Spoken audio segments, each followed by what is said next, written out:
My 6-year-old daughter walked up to me on Christmas morning with a candy cane in one hand and a question in the other. She looked at me with eyes that were too serious for a child surrounded by wrapping paper and said, "Mommy, Grandma says you're not my real mom. She says my real mom is in heaven and you're just the lady Daddy married after." I looked across the living room at my mother-in-law, Patricia, who was sipping coffee on my couch like she hadn't just detonated a grenade in the middle of my family. She met my eyes and didn't look away. She wanted me to know it was intentional. "My name is Thea, and I have been raising my stepdaughters since they were 3 and 4 years old. Their biological mother, Claire, died in a car accident when they were toddlers. I married their father, Liam, when they were 5 and 6. I have been their mother in every way that matters for over 7 years. I am the one who braids their hair before school. I am the one who checks for monsters under the bed. I am the one who knows that Willa won't eat the crust unless it's cut off and that Rosie needs the hallway light on or she can't sleep. I am their mother. And Patricia has spent every year of my marriage trying to convince them otherwise. Let me be clear about something. I have never once tried to erase Claire. Her photo is in the girls' rooms. We visit her grave on her birthday.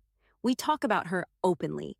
I tell them stories Liam has shared with me about who she was, the way she laughed, the songs she liked, the way she made pancakes on Saturday mornings. I keep her alive in this house because those girls deserve to know where they came from. But knowing where you come from and knowing where you are don't have to be in conflict. Claire gave them life. I give them a life. Both of those things can be true. Patricia has never accepted that. From the moment Liam introduced me to his mother, she treated me like a placeholder, a seat filler keeping the chair warm for a ghost. She'd look at me during dinner and say things like, "Claire used to make this dish differently," or "Claire always put the girls to bed by 7:30, or "Claire would have wanted them in Catholic school." Every sentence was a correction. Every reference was a reminder that in Patricia's eyes, I was an understudy who'd been mistakenly given the lead. I tried patience. For years, I tried. I understood that Patricia had lost her daughter-in-law, a woman she'd loved, a woman who'd given her grandchildren. Grief makes people rigid. It makes them hold on to the shape of what was because the shape of what is feels wrong. I gave her room to grieve. I gave her room to adjust. I gave her so much room that I barely had any left for myself. Liam saw some of it. Not all. Patricia was careful. She saved her sharpest comments for when Liam was in another room. She'd compliment me to his face and undermine me behind his back. She'd bring the girls presents that were specifically things Claire would have chosen. Ballet slippers because Claire always wanted them to dance. A children's Bible because Claire would have wanted them raised in the faith. Every gift was a message, not to the girls, to me. "You're temporary. She's permanent." The first real confrontation happened when Willow was 7. She came home from a weekend at Patricia's and said, "Grandma showed me a video of my first mom. She said my first mom was the best mom in the world." "Your first mom was wonderful," I said. "And I'm glad Grandma shared that with you." "Grandma said you're my second mom. She said second isn't the same as first." I felt that sentence land on my sternum like a stone. I kept my voice steady. "There's no first or second, Willa. There's just love. And you have a lot of people who love you." She seemed satisfied. She went to play. But I sat in the kitchen and I gripped the counter and I breathed through the anger because losing my composure would only give Patricia the narrative she wanted. The emotional stepmother, the unstable replacement, the woman who couldn't handle the truth. I told Liam that evening. He sighed. "She doesn't mean it like that. She told your daughter that I'm second. She's ranking me, Liam." "I'll talk to her." "You've been talking to her for 3 years. Talking isn't working." "What do you want me to do, ban my mother from seeing her grandchildren?"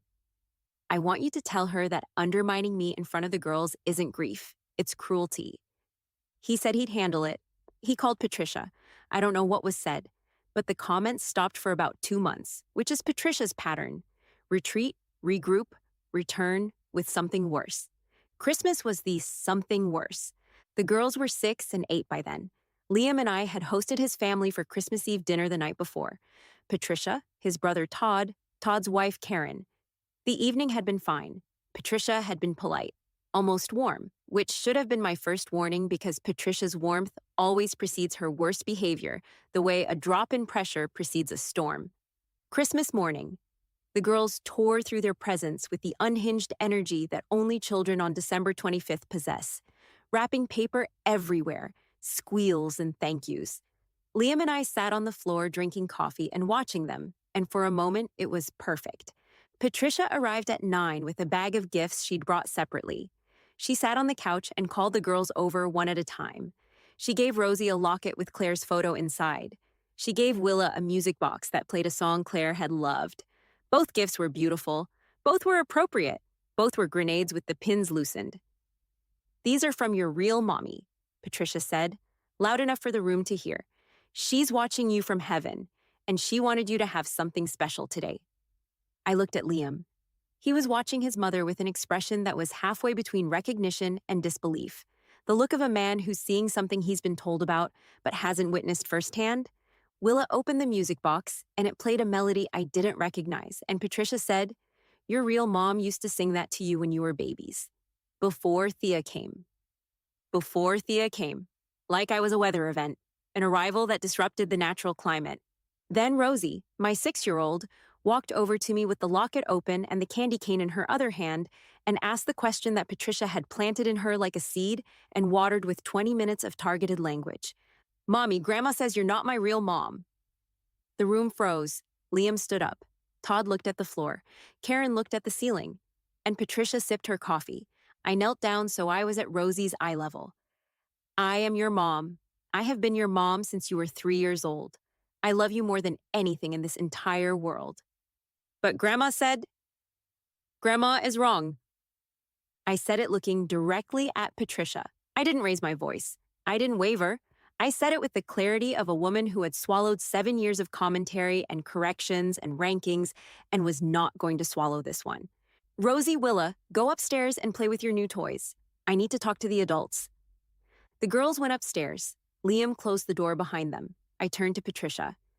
"You told my daughters I'm not their real mother, on Christmas morning, in my house. I told them the truth. Claire is their mother. Claire is their birth mother, and she's dead. And I am the woman who has been raising them every single day for 7 years. I am the one they call when they're scared.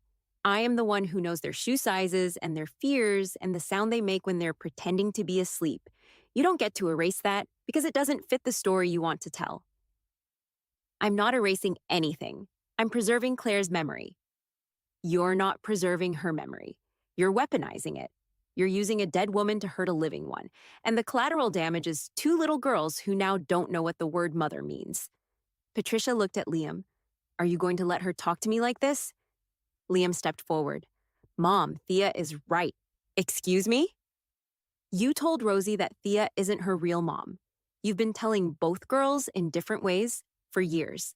I've let it go because I thought you were grieving, but this isn't grief. This is sabotage. I'm honoring my daughter-in-law. Claire would be horrified by this. She would be grateful that someone was raising her daughters with love. She would never want you using her name to make Thea feel like she doesn't belong in her own family." Patricia's composure cracked. Not a lot, just enough to see underneath. And underneath wasn't grief. It was control. The need to own the narrative of who Claire was, who the girls were, and who was allowed to be their mother. If Patricia could keep me in the category of replacement, then Claire remained irreplaceable, and Patricia's connection to the family remained essential. It was never about the girls. It was about Patricia's place in the hierarchy. "I think you should leave," Liam said. "It's Christmas. And you just told my 6-year-old that her mother isn't her mother. On Christmas, in front of the whole family. So yes, I think you should leave." Todd stood up.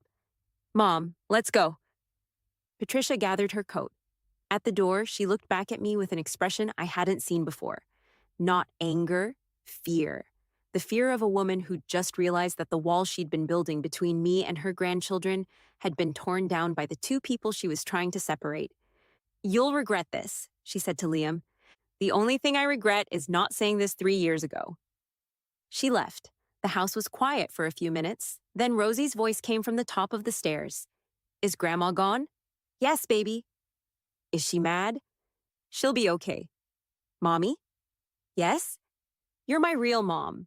I sat on the bottom step, and Rosie came down and climbed into my lap, and Willa came down after and sat next to me, and Liam sat on the other side, and we stayed there for a long time. The 4 of us on the staircase, not talking, just being the family we'd always been. The one Patricia had been trying to disqualify since the day I showed up. We didn't see Patricia for 3 months. Liam told her she wasn't welcome until she apologized to me directly in front of the girls and agreed to stop making comments about my role in their lives. She resisted. She called Todd to intervene. Todd, to his credit, said, "Mom, you went too far. Fix it." She came to our house in March. She sat in the living room, and the girls sat on either side of me, and Patricia said the words Liam had required. "I'm sorry, Thea. I was wrong to say what I said on Christmas. You are their mother. You are a good mother, and I will not say otherwise again." It was stiff. It was rehearsed. It was the minimum viable apology. But Rosie and Willa heard it, and hearing an adult correct themselves in front of the people they hurt matters, especially to children who are learning what accountability looks like. Patricia visits once a month now. She's gentler, not warm. Patricia may never be warm with me, but gentler. She brings gifts that aren't loaded with subtext. She asks me about the girls' schedules instead of telling me what Claire would have wanted. She still stiffens when the girls call me mom, a small, involuntary flinch that she can't fully control. But she doesn't correct them anymore, and that's enough. For now, that's enough. Last month, Willa brought home a school project. The assignment was draw your family. She drew 4 people: Liam, Rosie, herself, and me. Above my head, she wrote, Mom. Above the house, she drew a cloud with a woman in it. She'd labeled it Claire, our angel. She showed it to me at the kitchen table and said, I put Claire in the sky because she watches us, and I put you on the ground because you're here. In the sky because she watches. On the ground because I'm here. A child's theology. Simple, accurate, and more graceful than any adult in this story has managed to be. I put the drawing on the fridge. Patricia saw it the next time she visited. She looked at it for a long time. Then she looked at me. She didn't say anything, but she nodded. One small, stiff nod, and I'll take it. Have you ever had someone try to erase your role in a child's life because biology wasn't on your side? Did the child know the truth, or did someone have to fight for it? Tell me in the comments. If this one hit close to home, hit that like button and subscribe. I'll be back with another one soon. And to every step-parent, adoptive parent, or guardian who's been told they're not the real one, real isn't about blood. Real is about who shows up when the hallway light burns out and the monsters need checking. That's you. That's always been you.